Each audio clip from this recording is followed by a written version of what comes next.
Ils sont nombreux à ne pas s'acquitter du paiement de la dot. D'autres, quant à eux, foulent la loi aux pieds. Pourtant, plusieurs mariages sont célébrés en toute légalité par les autorités de l'état civil, alors même que certaines obligations fondamentales ne sont pas respectées. Sans dot, sans présentation, il n'y a pas de mariage. Nous ne sommes pas en Europe ici, là. Nous sommes des Africains, en particulier au Congo. Pourquoi la dot n'est-elle pas régulièrement versée? La question mérite d'être posée tant les définitions et interprétations de la dot varient d'un individu à un autre. La dot, c'est une caution qu'on donne pour prendre une femme. La dot, c'est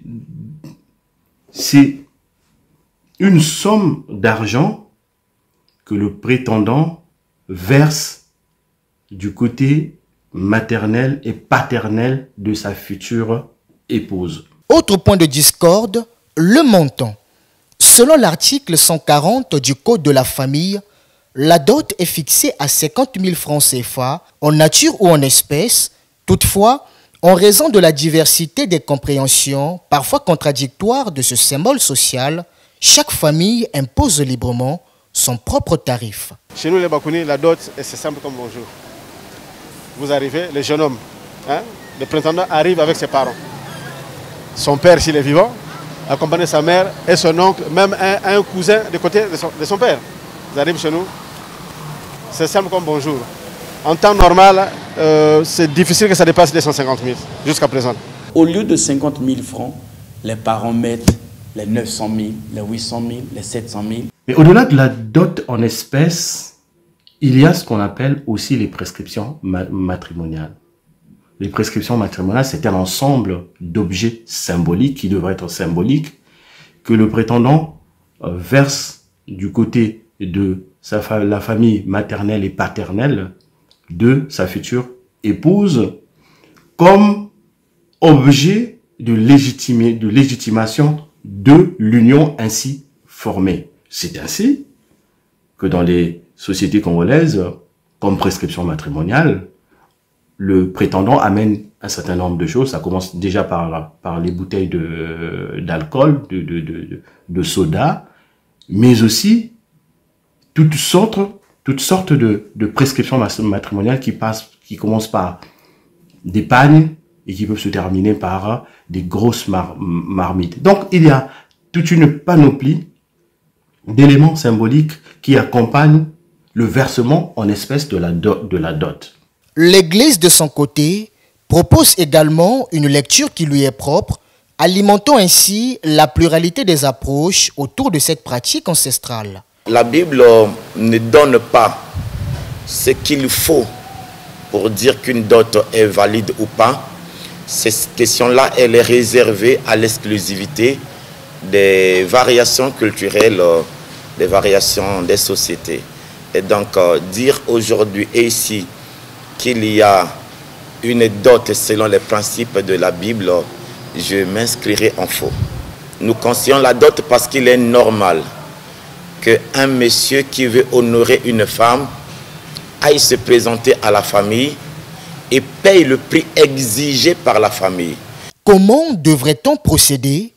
Les différentes étapes du mariage civil, coutumier et religieux, semblent souvent mal connues, voire confondues. Cette méconnaissance engendre une véritable cacophonie autour de la dot et de sa valeur. Nous ne distinguons pas ce que le code de la famille qualifie de pré-mariage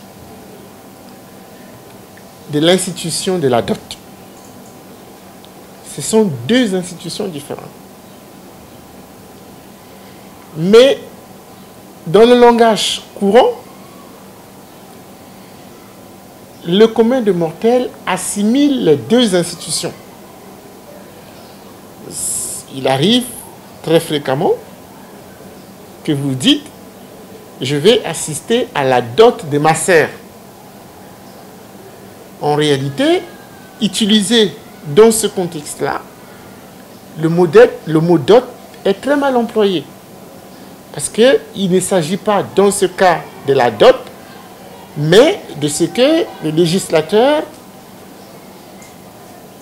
appelle, en empruntant l'expression à un juriste français qu'on appelle Jean Carbonnier, le pré-mariage. Voyez? Donc, partons de cette confusion. Et les citoyens pensent que le montant de la dot est très élevé.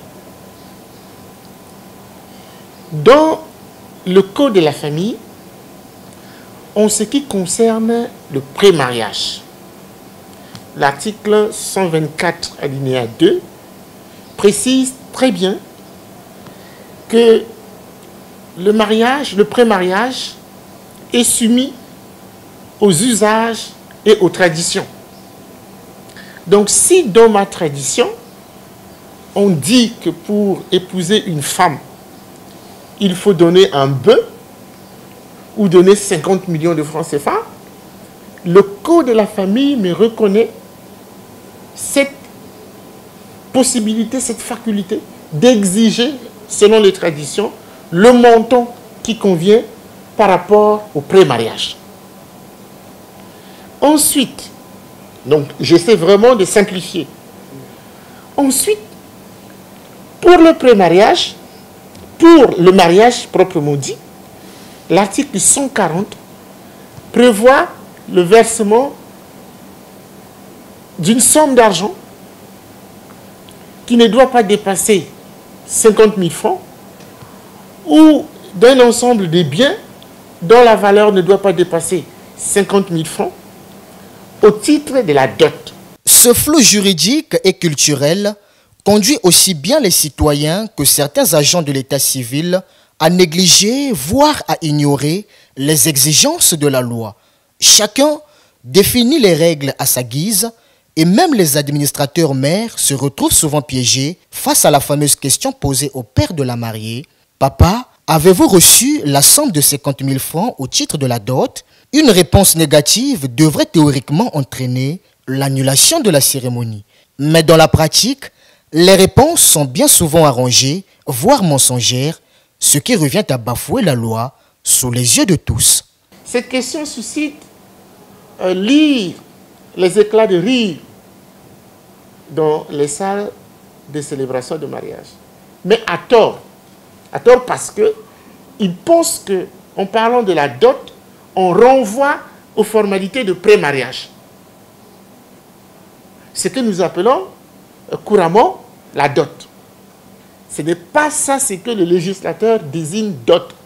Ce qu'il désigne dot, c'est que lorsque vous vous êtes marié selon la coutume et que vous souhaitez célébrer le mariage civil, il faut, en plus de ce que vous avez donné au titre du pré-mariage, verser une dot au titre du mariage. Parce que les deux institutions sont différentes.